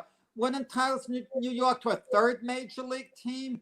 Utterly ridiculous. It's overcrowded. You know what that is like, Mac? Getting on the subway and people are standing and crowded, and you're asking, you think we could fit 5 more people in here, increase the capacity in that train car? Listen, Jack. They had 3. They had 3 teams. They had 3 competitive teams. One team away, if anything. Rather than add a team. I mean, not the Yankees. They had 3 competitive teams. They had 3 competitive teams at one time, Jack. They held them back then. I mean, you had the Giants, Dodgers, and Yankees all up there winning a lot of games. Right. There were less teams in the major leagues then. Then there was expansion. I mean, you're talking about LA, Chicago, and New York that have multiple teams, okay? Right. But LA, it's kind of like stretched out a little bit. If you're talking about New York having another baseball team, I'll be supportive if it's at Buffalo. If it's a Buffalo team, if it's New York State. Okay? That's a good point. I would be good with that, but not around New York City. I mean, no way. You like the sound of the Brooklyn Royals at all, Jack? You don't like that sound? The Brooklyn, well, the Dodgers would have stayed had their stadium, had they gotten a new stadium in Brooklyn. Robert Moses, who was the head of, all the building stuff and all at that time, they offered to build a new stadium around the World's Fairgrounds in Flushing for the Brooklyn Dodgers to move to. But Walt O'Malley said, how can I call them the Brooklyn Dodgers if they're going to be playing in Queens? Right. But then again, we call the New York Giants and New York Jets the New York, but they're playing in New Jersey. So I kind of wonder what happens if Walt O'Malley took that deal. They went to Queens for the new stadium. Yeah. And they would be called the Brooklyn Dodgers. My solution would have been leave Ebbets Field up and play a few games at Ebbets Field so you could keep your name or whatever. Well, then if they left, we might never had the Mets. If they did stay, we might, as you said, we might have the Mets. Probably would not have the Mets. After they left, after the 1957 season, the Dodgers won the World Series in 1959, so they could have won it in Brooklyn. Then before the 69 Mets, the Dodgers won the 1963 World Series and the 1965 World Series. So I think the fans in Brooklyn would have gotten a little spoiled. Rather than the thrill of that one World Series, they would have gotten to the point where they actually would have gotten on even ground with the New York Yankees. Very true. In 1962, Jack, Y.A. Tittle passes for 7 touchdowns versus the Redskins. I mean, Y.A. Tittle, a legend, played with the 49ers for a long time, came over the Giants, not for a long time. People don't realize he wasn't the Giants quarterback for a long time, but made a big impact for the Giants while he was here. Marty Glickman, the great announcer, would say, Tittle to Schaffner. Del Schaffner was the main receiver at the time. Tittle to Schaffner. That's right. In 1976, the manager of the Yankees, Billy Martin, was named Manager of the Year. So there you go. Great. Well, listen, Billy Martin was a phenomenal manager. Everywhere he went, he improved the team. Oh, no doubt. I think managers on balance are overrated. hate to say it, some good one. There's some good ones. Don't misunderstand me. But I think, Mac, in some cases, you and I could just write up a lineup card and make a minimum of changes, and the team could still win sometimes. But there are some managers who are difference makers. There are some out there. Definitely. And Billy Martin was one that was a difference maker. I'll tell you, he might have not been the best as far as publicly went, but on the field, Jack, he could manage those guys and make a team aggressive. Young team, bad team, didn't matter. They were always competitive and always near the top. I got to tell you, Keith Engel, our Patriot Insider, I saw on his blog, he's having Billy Martin Jr. as one of his guests, because Billy Martin Jr. is kind of wants to campaign for his dad to get into the Hall of Fame. And I'm actually supportive of that, and I'm going to tell you why. The Hall of Fame is more about hardcore statistics. It's called Hall of Fame. Billy Martin was one of the great characters of the game. And not only was he a very good second baseman, but he was a great manager, great personality. And the World Series ended yesterday, and he made one of the most memorable World Series plays of all time. The Dodgers had the bases loaded, and it was Game 7. I think it was the 56 World Series, if I'm not mistaken. And there was a pop-up hit in the infield between the pitcher, and the shortstop and the second baseman, and no one was calling for it. All the other infielders and the pitcher froze, and it was Billy Martin who took charge, who dove for the ball, made the catch, and the bases would have cleared, and the Yankees would have lost that game otherwise. Maybe not in 56, maybe it was in 53, but it doesn't matter the exact year, but that catch may have saved the World Series for the Yankees that year. Okay, and then birthdays, Jack, born in 1937, Lenny Wilkens, point guard and head coach of the Seattle Supersonics. Steve Atwater, defensive safety for the Denver Broncos. I remember watching him play. Was a very hard-hitting, aggressive safety. He was born in 1966, and the great Terrell Davis, great running back for the Broncos, was born in 1972. And I'm taking you to task, Mac. You said great players oftentimes in the NBA don't make great coaches. Well, Lenny Wilkens, who came out of Boys and Girls High, was a great player. Would you agree with me on that? I say he was above average. Hall of Famer. Wound up being a great coach with the Seattle Supersonics. He coached them to an NBA championship. And yes, he did. So you gave one example out of, I can give you 20 or 30 that didn't work out. But you are correct. Lenny Wilkens did do a great job in managing the Seattle Supersonics. So, Jack, that's it for our show today. It was a good one. We had Randy Lange on, who did a real good job representing the Jets under probably some of the worst circumstances he's ever had to do it. Tomorrow on the show, Jack, we have our weekly expert, Iceman John Scully, in boxing coming on, and we got a special guest. Why don't you since you booked them, Jack, tell the listeners at home. Bernard Fernandez, who's going to be coming on tomorrow's show, was a sports writer for the Philadelphia Daily News for 28 years. He primarily covered boxing, but he covered the other sports as well, including Penn State football, and so on, a little the Phillies, Sixers, and down the line. And Bernard's this year is going to be inducted into the International Boxing Hall of Fame for his work as a sports writer.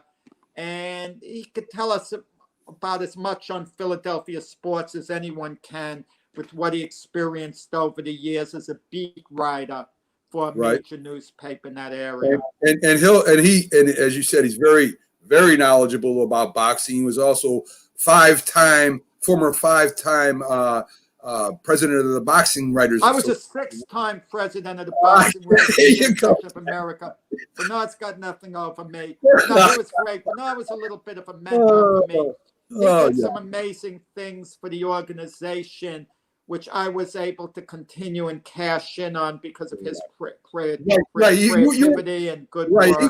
He was Jimmy Johnson. He was Jimmy Johnson, and you took over the team as a next head coach and went to the Super Bowl with it, Jack, correct? Well, Jimmy Johnson was lucky with that haul of draft picks under Herschel Walker. Jack, we got to go, Jack. Bernard, to We follow got to go, my friend. I love talking to you.